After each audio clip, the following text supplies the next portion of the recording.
Manchester United have apparently had a proposed swap deal rejected by Barcelona involving Frankie de Jong and Antony. Manuel Ugarte deal takes one step closer with PSG signing another midfielder to replace him. McTominay and Wan-Bissaka deals close. And Fenerbahce bid for Antony. Not for Antony, for Amrabat. God, got a bit excited there. These are some of the stories we will be discussing on this evening's show. But before we get into that, please do me one small favour. Smash a like on today's video. Subscribe to the channel if you are new. We're just about to hit 35,000 subscribers. We're literally 17 away. So let's try and hit that by the end of today. Go and subscribe if this is your first time watching. Right, I want to start the show off by talking and reacting to this story that's come out about Fenerbahce and Amrabat. And I want you guys to let me know, like, do you still think that we should sign Amrabat on a permanent deal? The mood seems to have changed throughout the window. So I'm going to do a little poll and see what people think. Let's do this. So the question is going to be this. Should United sign Amrabat? There you go. Yes or no? You can let me know in the comment section. Because the reports this evening are that apparently Fenerbahce have just had a 12 million euros bid rejected by Fiorentina for Sofian Amrabat. This is being widely reported. Apparently, Fiorentina are asking for as much as £15 million. This is according to reports in Turkey, reports also in Italy. So it's been quite widely reported today that apparently Jose Mourinho is really pushing to bring Amrabat in as his next signing. Obviously, apparently he wants Lindelof as well. So we'll wait and see how that one progresses. I don't think I would pay 15 million euros for Amrabat, to be honest. When it was like around the 10 figure, I thought that sounded quite good. It's about 13 million pounds, 28 years of age, good squad player. 15 million euros, I don't know. I think it's right on the border. Anything more than 15 million, I think would not be worth even entertaining. But 15 million euros, would I pay that for Amrabat? The thing is, right, with Amrabat, it all depends how the rest of our window goes. If we go and sign Ugarte, if we go and sign Yusuf Fofana, like if we get two other midfielders, we don't need Amrabat. And I think that Amrabat to me just feels like a bit of a desperate signing. It feels like a bit of a plan B signing because he's been available all window. Amrabat could have gone on the preseason tour. Like he could have been part of that Manchester United squad. If Erik ten Hag really wanted Amrabat, we would have him by now. So I don't know. I just really feel that he is like a plan B or maybe even a plan C, possibly. Like plan A is obviously Manuel Ugarte. Plan B is probably Zubimendi, Yusuf Fofana, Rabiot. And I honestly think that Amrabat is probably a plan C. So I do like Amrabat though. It's difficult, you know. Do I get excited about the prospect of Amrabat joining Manchester United again? Not really, but it is a squad game. And if someone said to me that we could sell Hannibal Mejbri, Christian Eriksen and McTominay and replace those three players with Manuel Ugarte, Amrabat and Toby Collier, I would take that in a heartbeat. But in reality, it all depends on whether we can move out Eriksen, Hannibal and Scott McTominay. Because if those three players go, we'll need to sign at least two more midfielders, maybe three. But if none of them go, then we'll be lucky to get Manuel Ugarte. And that's the situation Manchester United find themselves in this window. And I know people are getting frustrated. I saw some comments on, I think it was on another channel, it was on a Twitter post, and like, there are some people saying that Ineos are worse than the Glazers. Like, some people are getting so negative so quickly and being so toxic about the situation. And I just think that, I don't know, I just think that what Ineos are trying to do is the most logical thing. They're trying to bring the wage bill down, which is what we've all moaned about and complained about for the last decade. They're trying to get rid of players surplus to requirements. Martial, Donny van de Beek, Varane maybe, Mason Greenwood maybe. Like, there are so many people that they've got rid of so far this window. And I keep reminding you of this because I think people forget. We've removed nearly £1 million worth of wages versus what we had last year, which is about 50 million a year, roughly 52 million a year, wages saved, pounds. I mean, that is an absolutely staggering amount of money. If you put that into context, right, and you go and look at, say, Luton Town, a Premier League side, their wages for last season were £20 million. And we've just removed £50 million. Like, it's really, really good. And I think that we're not going to see the benefits of this window for a little bit longer down the line. But yeah, I think for this moment now, Amrabat does feel like a kind of Fenerbahce level player. Like, he would probably go there and he would start, obviously alongside Fred. But for Manchester United at the moment, I don't know. I'm not going to get really, really excited about the signing of Amrabat. That's the problem.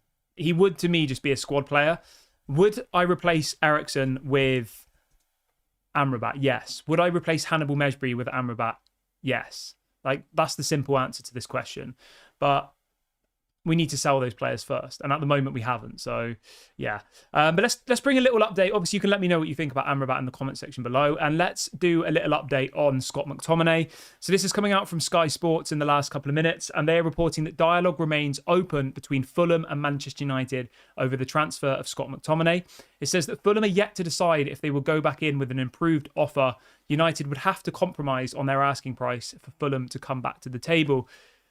I still am scratching my head at how Manchester United are so bad at getting money for their players, right? And this isn't a dig at Ineos. I don't know what the issue is.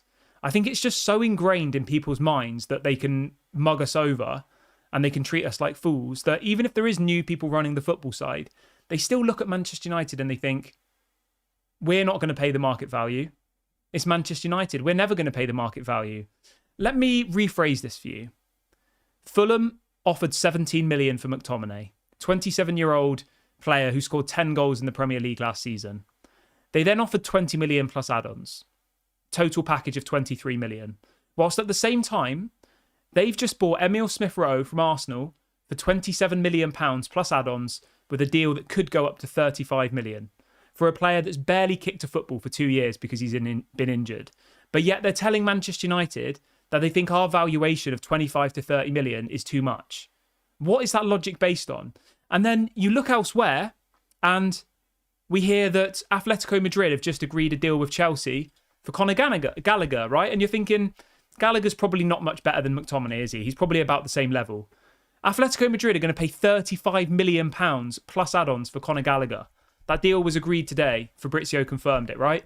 Conor Gallagher, 24 years of age. McTominay, 27 years of age. So yes, he's a couple of years younger, but I don't think you can honestly say that Conor Gallagher is levels above McTominay. They're similar level players, aren't they? And the same with Emile Smith-Rowe. And I just don't understand how McTominay here, we're still struggling to get the money for. And that teams are like, oh no, we won't pay that. But yet people are paying 35 million for Conor Gallagher.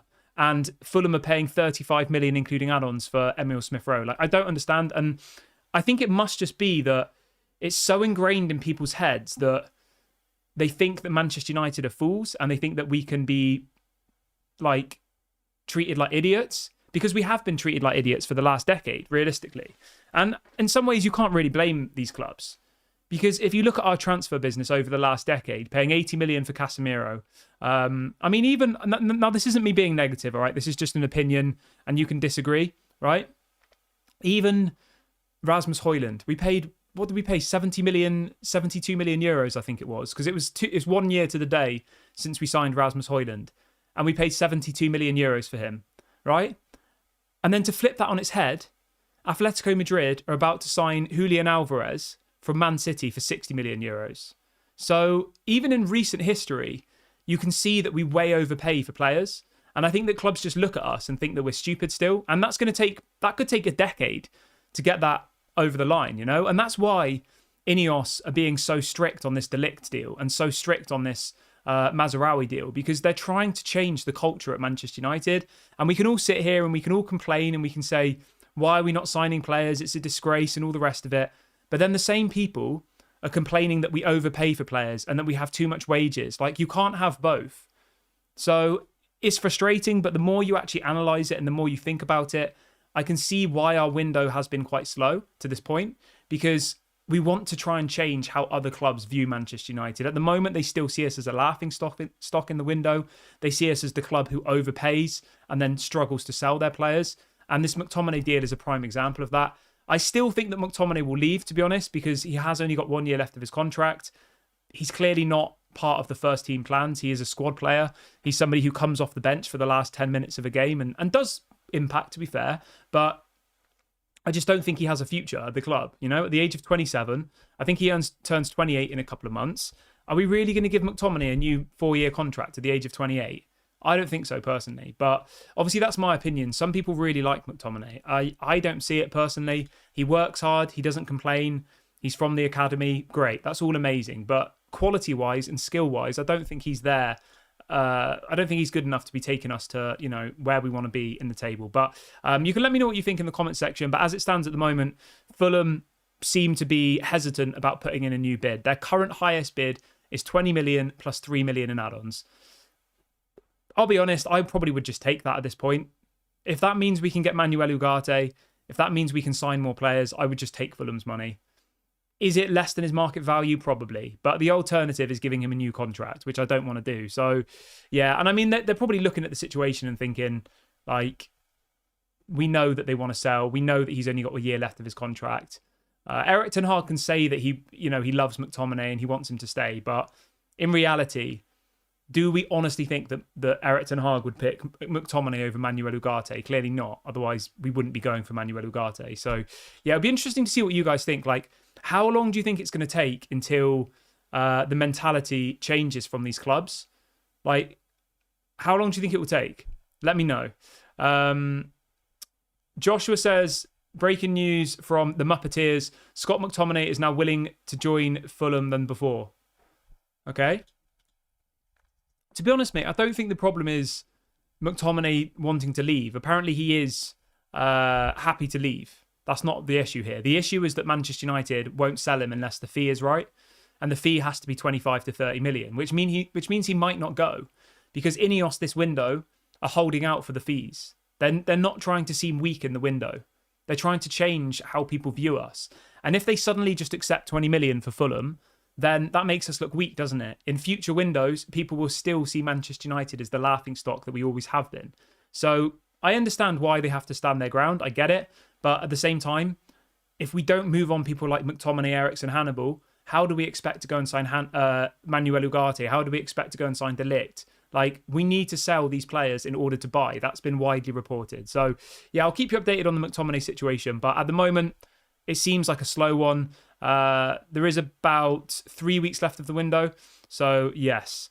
Sonny says, I heard that Spurs have apparently joined the race. Yeah, apparently Spurs are interested in Scott McTominay. But from what I've heard, I think Fulham are the most advanced and Fulham are the most likely team to go for him. So we'll wait and see what happens with that one. Somebody says, I honestly respect your fair analysis of things, and like many other channels, at least you give credit where credit's due and criticise when necessary. I've always tried to make this channel positive and not toxic, because that's just who I am as a person. It's not something I've done purposely to be different. It's just, I think it's important to have a Manchester United community where it's generally positive. Obviously, we can criticise and we can have conversations, but I try and do it in a balanced way. So I appreciate that you enjoy the content. So thank you very much. We've got over 1,000 people watching the show live now, but we've only got 100 likes. So come on, guys, let's get the likes up. Let's try and get to 1,000 likes. It really helps to bring more people into the show. So please go and do that.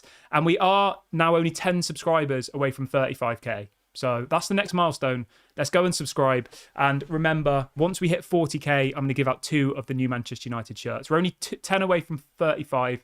So go and subscribe right now. I've just dropped a link in the chat to do that. Okay, let's move on from that, though. And let's move on to Wan-Bissaka. So the update on Wan-Bissaka is this. This is coming out from Sky Sports again. It's saying that West Ham are now pushing to finalise a deal with Manchester United for Wan-Bissaka. It says the clubs are getting closer to an agreement on the fee and structure. Personal terms for Wan-Bissaka are not expected to be a problem. Now, I've heard today that apparently the fee for Wan-Bissaka is going to be around £18 million, including add-ons.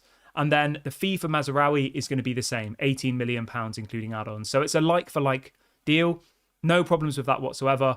I think, with 1 year left on his contract, there's no conversations around a new Wan-Bissaka deal. I don't think he really suits an Erik ten Hag style team. He's very good defensively, but not good enough going forward. I'm not convinced he's good enough on the ball either for an Erik ten Hag style team.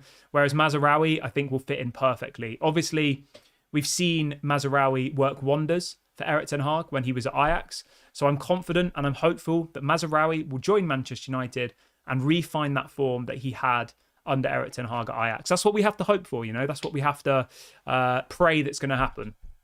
Whether it will or not, who knows? Crazy things happen in football. He might come and be injured forever. That's a possibility, isn't it?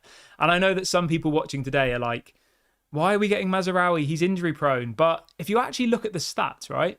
which I always like to bring in the data. Wan-Bissaka actually missed more games last season through injury than Mazraoui did. Now, you could argue, why are you replacing one player who's injured a lot with another? But at the same time, it is an improvement. So Wan-Bissaka last season missed 21 games through injury, which is, let's be honest, a hell of a lot. Whereas if you compare that with Mazraoui, so 21 games for, what's he called? Wan-Bissaka. And then you compare that with Mazraoui, who last season across all competitions missed 19 games. So there's not a massive difference, to be fair, but still 2 games difference. And most of Mazraoui's injuries are like minor knocks. He's ill. Like, it's never anything really bad. It's just little. It's contact related injuries. You know, it is a contact sport, football. So yeah, I'm not particularly worried about that. Let's see what else people are saying in the chat this evening. Josh says the third kit is supposed to be launched on August the 14th. Yes, I'm excited about the third kit. That's probably my favourite. Zozam says, you're dodging my questions. The thing is, right, mate, like, there's probably, so far we've had over 500 people put a question in the live chat. So I can't just read, I'm not like specifically looking for your questions. I don't even know what your question is. So it's not really how these channels work, you know? But anyway, let's move on from that. Let's move on over to... I want to talk about Rabiot really, really quickly. So Fabrizio Romano was speaking earlier on today, and he has confirmed that apparently Manchester United have been offered the chance to sign Adrien Rabiot. This is coming from Fabrizio. I know some people seem to think that any news story, unless it's from Fabrizio, isn't true. So this is a direct quote from Fabrizio saying that Man United have been offered the chance to sign Rabiot.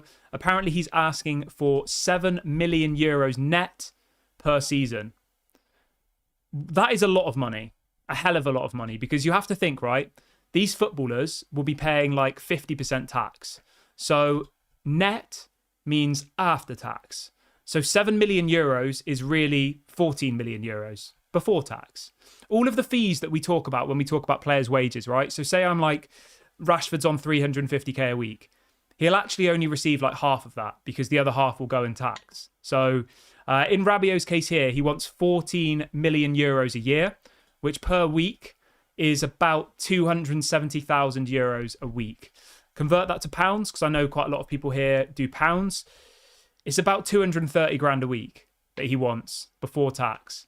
I think that's too much, to be honest. I do. If we could get him for like 150,000 a week, I think it would maybe a conversation to at least discuss, but 230 grand a week, that would make him like the third or fourth highest earning player.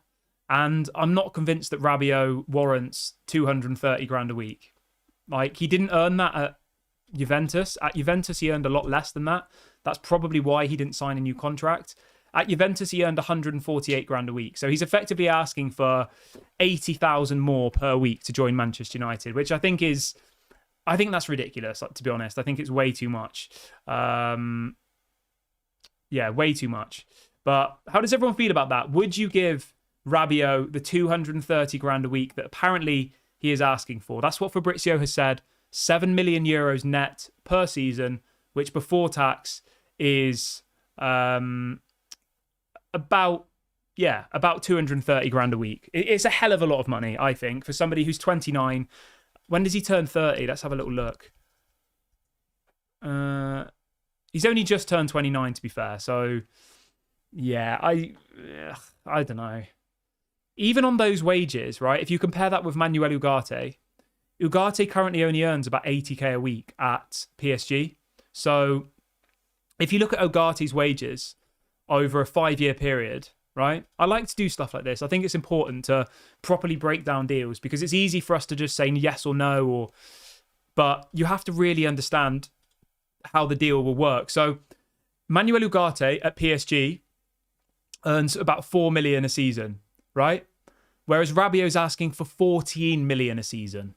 So even though we'd have to pay a transfer fee for Manuel Ugarte, if you get his wages, you times that by the length of his contract. So 4 million a year for Ugarte times 5 would give you £20 million in wages over a 5-year deal. And then say PSG want 50 million, let's say.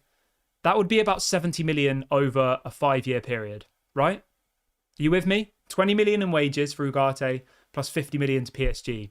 Whereas if you gave Rabiot, say, a 4-year contract, which is probably what he's going to be asking for, on 14 million a year, that would be 56 million pounds across a 4-year deal. So the point I'm trying to make here is, right, you have one option where you sign Rabiot for free, but he wants crazy wages and there's no resale value because at the age of 33, he's probably going to move to Saudi for nothing, right? That costs you 56 million over a 4-year deal. Or you could sign Manuel Ugarte at the age of, I think, 23 on a 5-year deal, give PSG a fee, and it will cost you like 10 million more than what Rabiot would. So when you actually look at it like that, and people are like, oh, Rabiot's free, it's a no-brainer, all the rest of it, you do have to factor in all of the wages. And we haven't even considered as well that apparently Rabiot's mum wants a ridiculous agent commission. Rabiot wants a signing on fee. So the Rabiot deal could actually end up costing Manchester United more over the duration of the contract than what it would cost Manchester United to buy Manuel Ugarte. And when you break it down like that and properly think about it, it doesn't really make it worthwhile, does it? As I said, if he was willing to do it for cheap, then great, but he's not going to. He wants a big paycheck. He thinks he's a free agent. So yeah, that's my take on that. But I'd be interested to see what you guys all think. Let me know in the comment section. Would you sign Rabiot for 230 grand a week? It's a no from me, but I'm always interested to see what other Manchester United fans have to say. So yeah, let me know what you think in the comment section below. Right, I'm going to read out this guy's question because he's getting quite aggressive now. So let's see what you actually want. So your question was, he's just, where is he? I can't even see your question. It says, is it true that Manchester Evening News posted 60 million deal for Ugarte? It just got posted now. As far as I'm aware, a Manuel Ugarte deal hasn't been agreed. I might be wrong. Maybe I've missed it. Let me have a look for you. I think if it had been agreed, we'd all be talking about it. So my guess is that Manchester Evening News are just fishing for stories. Let's have a look, though. I've not heard anything about Manuel Ugarte being agreed, to be honest. I can't even see this story that you're talking about, to be honest with you, mate. So, yeah, I would say no is my short answer. But anyway, let's move on from that. A bit of positivity really quickly. So, Kobe Mainoo, Luke Shaw and Pellistri are all back in training today, and Martinez as well, actually. So that's really, really good. All of the players are back at Carrington. Obviously, we've got this big Community Shield game on Saturday, which I want to win. I don't care whether it's a friendly. I want to win that game. All of the players, apart from those on pre-season tour, the pre-season tour players are back in Carrington on Wednesday, and all of the others, Mainoo, Xerxes, Pellistri, they're all back in training now. So that's really, really good. And hopefully they're all fit and available to start this game against Man City on Saturday, I believe it is. Yeah, Saturday. Just going to have a sip of my water. Lots of people talking about Amrabat in the chat. Nick says, give Rabiot 150k a week. Yeah, that sounds more realistic, mate. 150k per week sounds way more realistic. John says we should go for Ugarte and Amrabat so Casemiro is stuck on the bench and hopefully he will take the hint and leave. That's a fair point. Because the thing you have to remember is, right, if Manchester United sign Amrabat and Ugarte, like John suggested, the transfer window in Saudi doesn't close until October. So we can always wait a little bit later in the window and then sell Casemiro. That is a possibility. But at the moment, I was listening to Fabrizio earlier on today on his playback channel, and he was saying that apparently Al Ittihad, who was the team who wanted to buy Casemiro, apparently they've just got a new president or something, a new manager, a new president, and everything's changed and their transfer targets have changed. So at the moment, it doesn't look like any Saudi club actually want Casemiro. They did before, but they've changed something and apparently now they don't. So Yeah, I don't think Casemiro is going to go this season. Let's move on to Manuel Ugarte then, shall we, though? Everyone who's just joined, if you could do me a favour and smash a like. We've got over 1,100 people watching the show live now. We've only got 250 likes, though. Let's try and get to 1,000 by the end of today's video. We can definitely do it. And we have just hit 35k subscribers, which is absolutely amazing. Big ups to absolutely all of you in the chat. Really, really happy about that.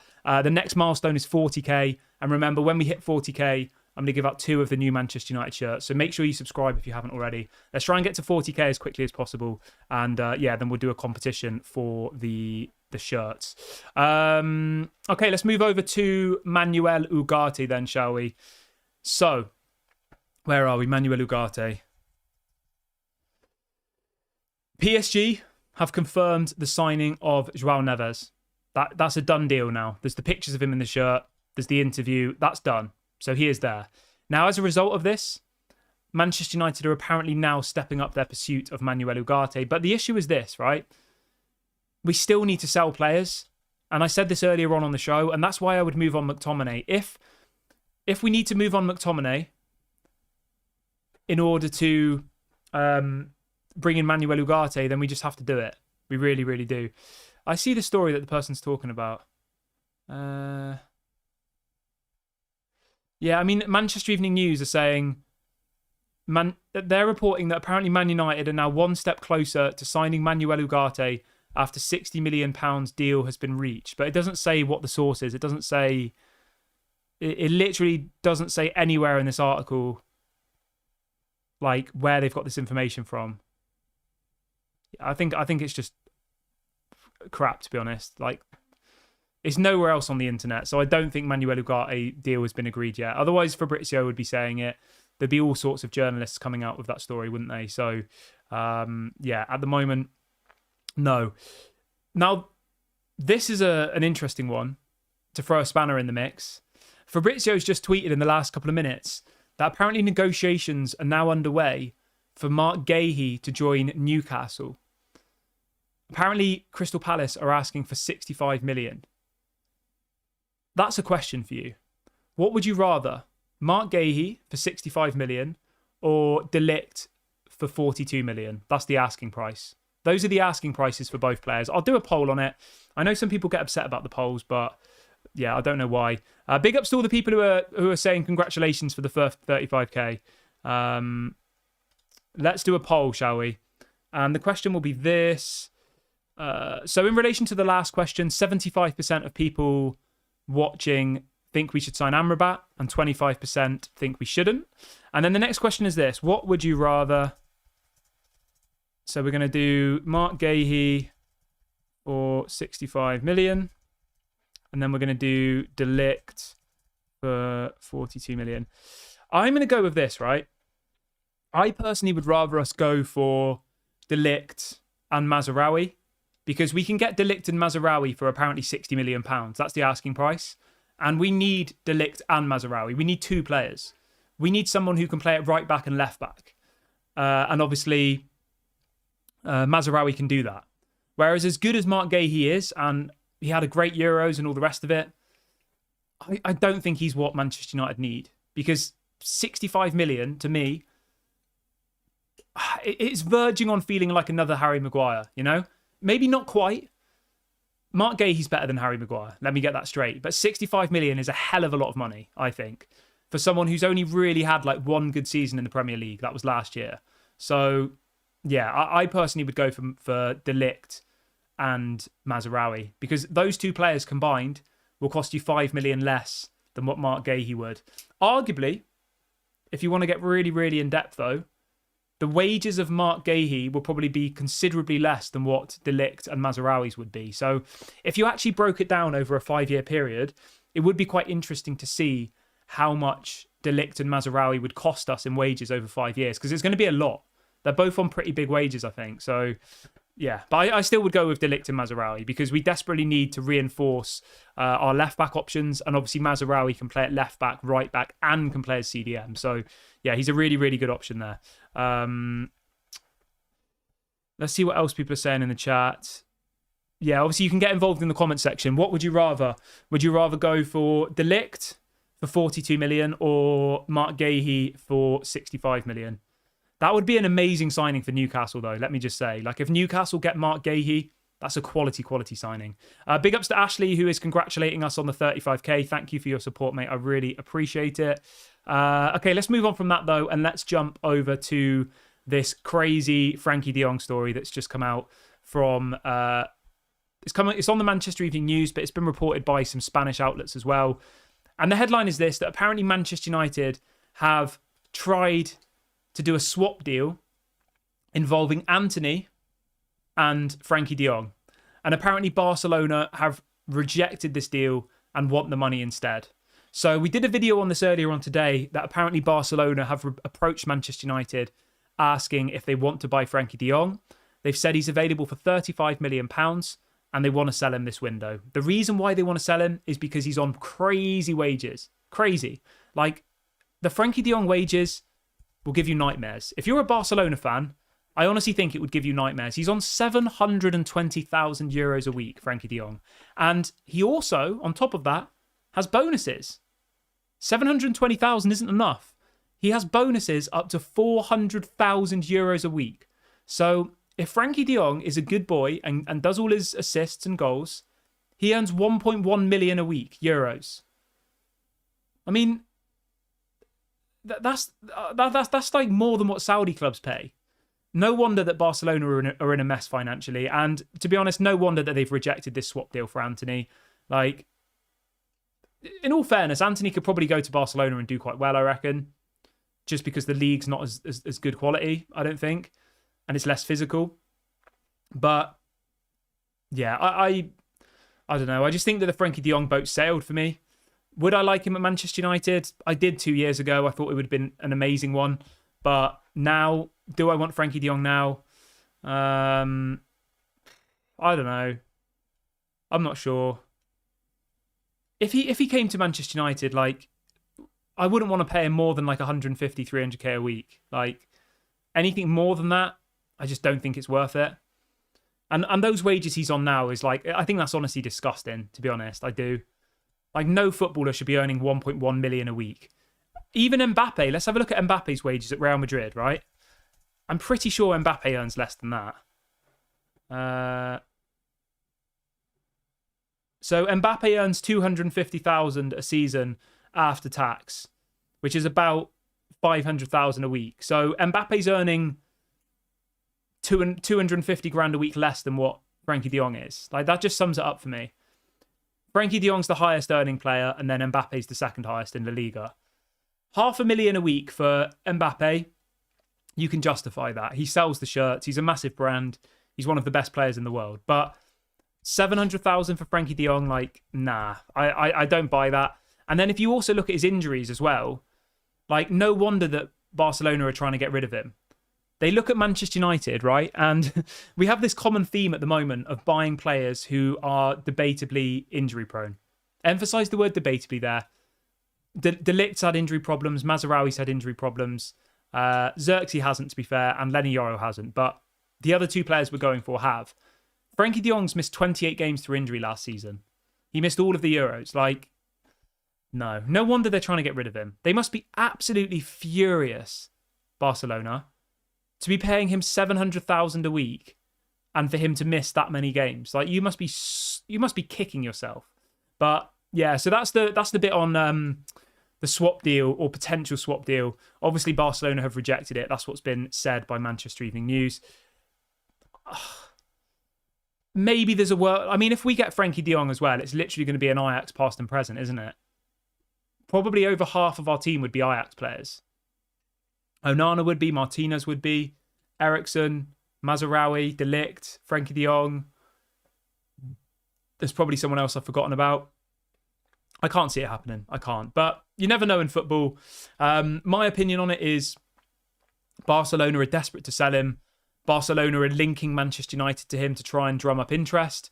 And that's the situation. You know, there probably is no way that Manchester United and Ineos would go for Frankie de Jong now. But Barcelona are putting our name into the mix to try and bring other clubs to the table. So, yeah, that's my take on it. I might be wrong. Maybe we sign him. I don't think so, though. I think it's very, very unlikely. But You never know in football. Football's a crazy, crazy sport. So maybe it happens, but I would say probably not. Right, I'm just seeing what else I had planned for today's video. There was a couple of other things I wanted to talk about. Where are we? Let's have a look in the comment section quickly. Just going to have a sip of my water.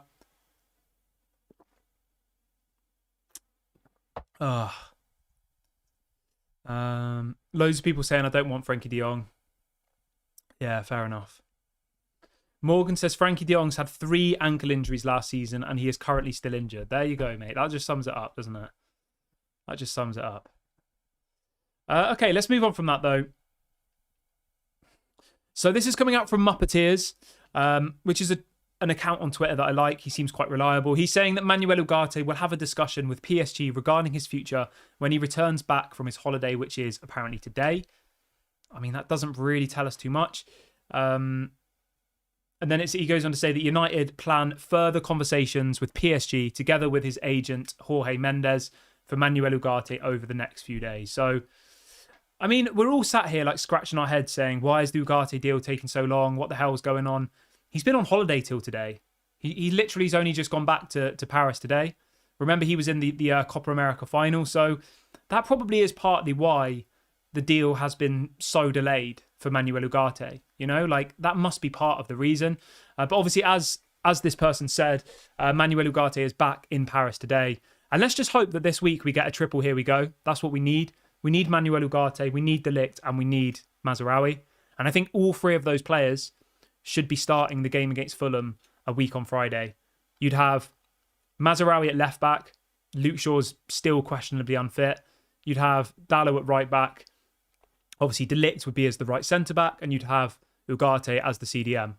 And that would literally take our team from here to here. It would, overnight. That's a massive improvement to have those 3 players in the team. So let's just hope that that happens. I'm still very, very confident that we'll sign all 3 of those players, I think. So it's just taking time. Obviously, the Euros and the Copa America has completely messed up this summer for a lot of clubs. And when you actually think of it like that, De Ligt only went back to Bayern, I think, a couple of days ago from his holiday. Ugarte's only gone back today. Like, that's why everything's taken so long, you know? So, yeah. Those 3 players I will be happy with. Stephanie says, who's Ugarte's agent? He isn't on holiday, surely. That's a fair point, but obviously the players have to be there to have these conversations. You know, they'll have to do medicals. They'll have, like, players like to have their holiday. And as well, I don't know if people know about this, but there is a law. This is a law. You can't break this, otherwise you get fined.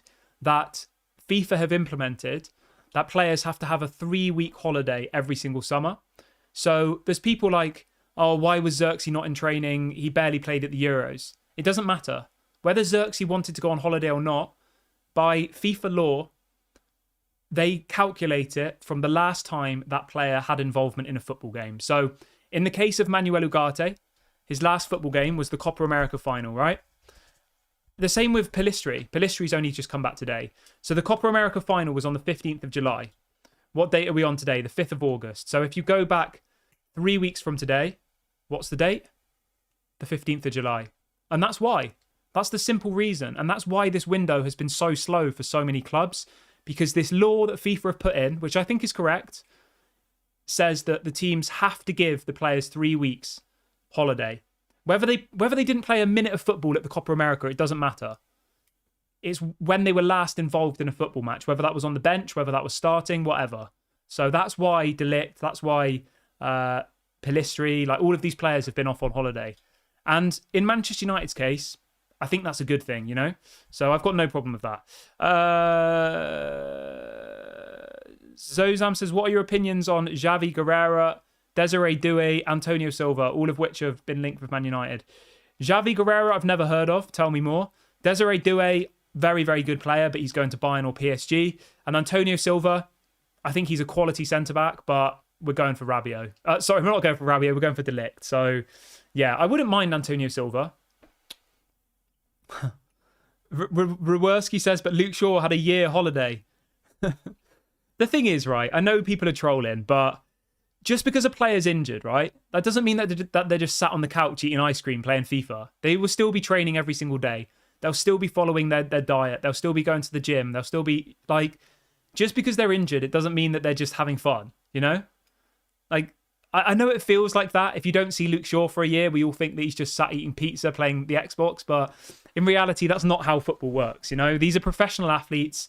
And I know it's frustrating. I know people are like, oh, Luke Shaw's robbing a living. He doesn't play for us enough. Like, blah, blah, blah. Like, I get it. But it's very, very hard on these players to be in that attitude, you know, constantly. But I get it. We look at these footballers and we say they're on huge amounts of money.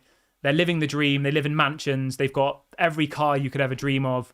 And yet they haven't played football for a year, you know. But that's just the risk that you take. And if anything, I agree with people's frustrations when people are injured and still getting paid. But if anything, that's more of the fault of the medical department for, one, not keeping them fit, two, not identifying that these players are injury prone, and three, you look at the Glazers, right? And I know it always boils back to the Glazers, and I know people are sick of talking about this, but in the example of Luke Shaw, we gave him a contract extension last year. Like, why did we do that? And you know why we did that, right? I can answer you the question right now. We gave him the contract extension because before this season, the Glazers' priority was to hold as much value as possible in players. And by what I mean by that is, Luke Shaw was... How much did we pay for Luke Shaw? A hell of a lot of money, probably. How much was it? We paid 40 million euros for Luke Shaw, right? It's easier for the Glazers to give him a new contract and keep that 40 million euros asset on the books in their profit situation than it is to go and buy someone else, right? All you have to do is look at Luke Shaw's injuries in the 3 years prior to him getting a new contract. So last season, he missed 34 games. The season before that, where we gave him the contract extension, he missed 18 games through injury. The season before that, 18. And the season before that, 23. Now, what do Manchester United think? They don't look at this and think, this player over the last 4 seasons has missed on average 20 games every single year. Let's get rid of him. His contract's expiring. Let's let him go. They think, let's give him a new 4-year contract. What a great idea. And I tell you what, let's give him a pay rise as well. And that's what happened. So, as frustrating as it is, you need to aim your negativity towards the people who've made these decisions. It's not Luke Shaw's fault that the Glazers were stupid enough to give him a 4-year contract, another 4-year contract. So, yeah, that's my take on it. But it'd be interesting to see what other people think about all of that. Let's have a little sip of my water. Big ups to Zoam Gaming, who's just done a super chat. Hope you're good, mate. What else have we got?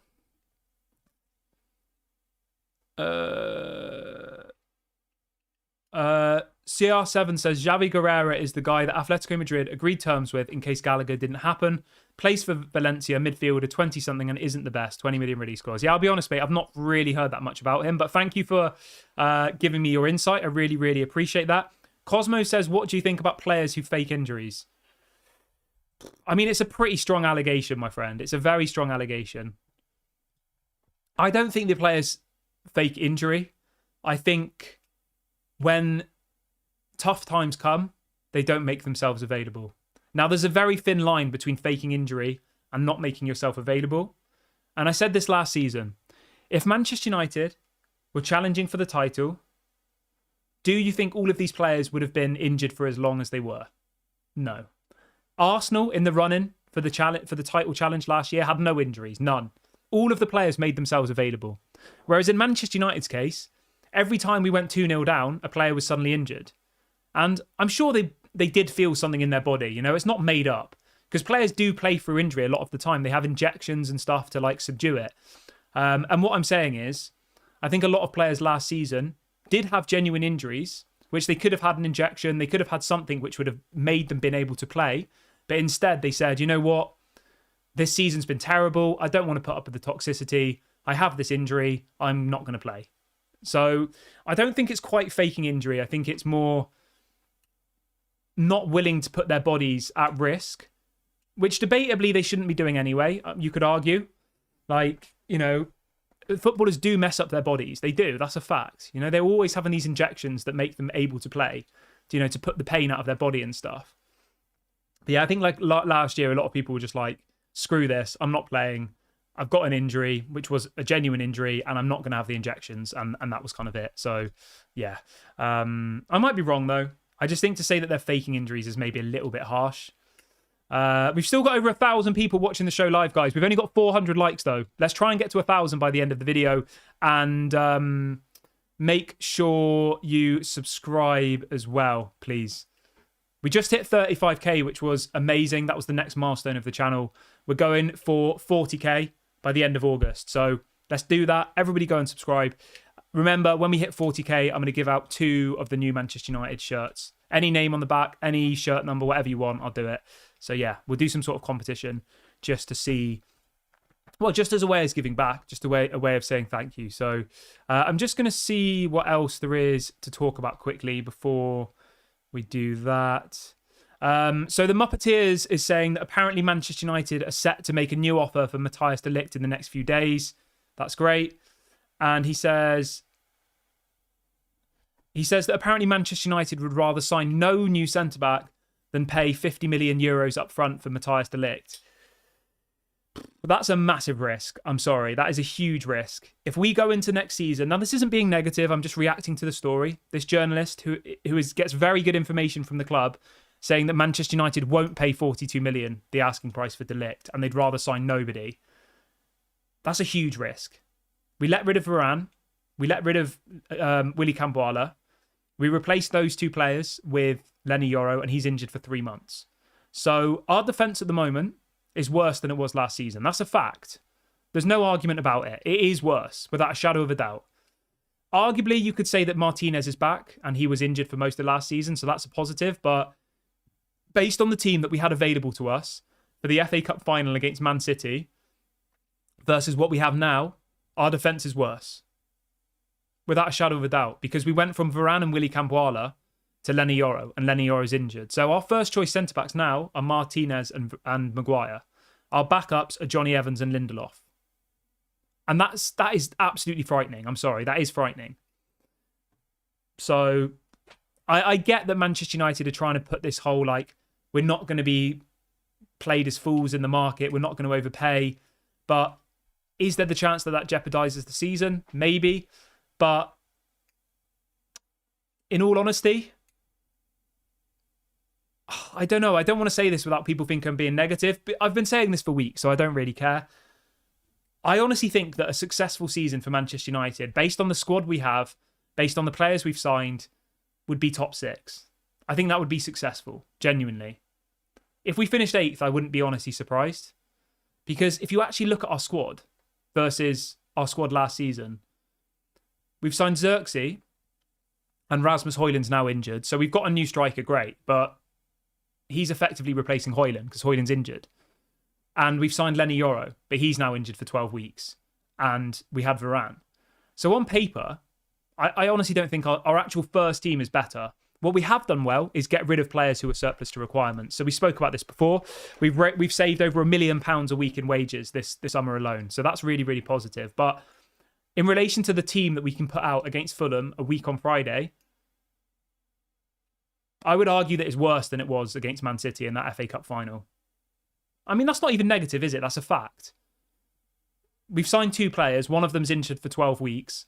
And the other one replaces Højlund because Højlund's injured for 6 weeks. So, yeah. But obviously, there's a lot of time left of the window. Big ups, Fred, who's just gifted 5 memberships to the Daily Red Devil Members Club. Thank you very much for your support, my friend. Really, really appreciate it. I hope you're doing well. And yeah, thank you for all of your support, my friend. I really, really do appreciate that.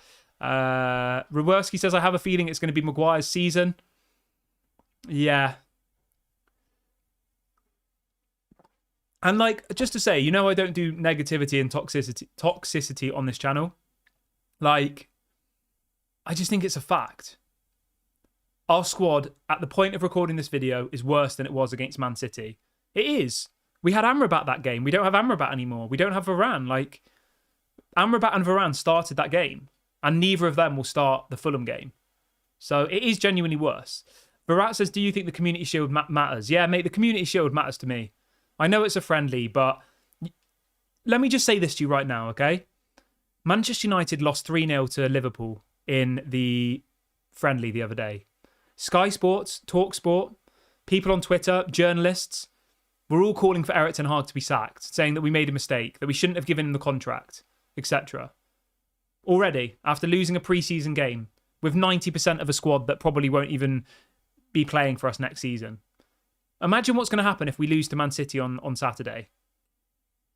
Every single call-in show on TalkSport will be fans ringing up saying, they never should have given him the contract, sack him, it's a disgrace, bring in Thomas Tuchel, save the season now. Like, you can already see it happening. So for that reason alone, for mentality, for momentum, we need to go and beat Man City on Saturday, I think.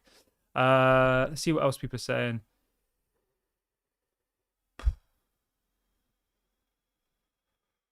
Jarvis says if they hold on just for a couple more weeks, they'll be in the clear. It's incredibly frustrating because we know it hinders our progress and some of the players are not good enough without naming names. Yeah, that's a fair point. Very fair point. Coretta says the squad was better in the number but not quality.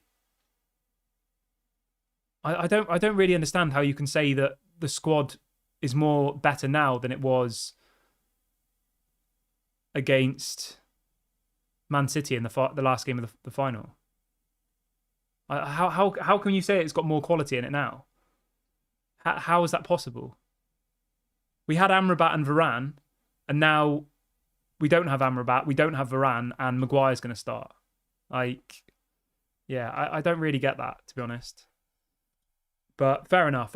If we get De Ligt and Mazraoui, I would say that our squad's better, but we don't have De Ligt and Mazraoui at the moment.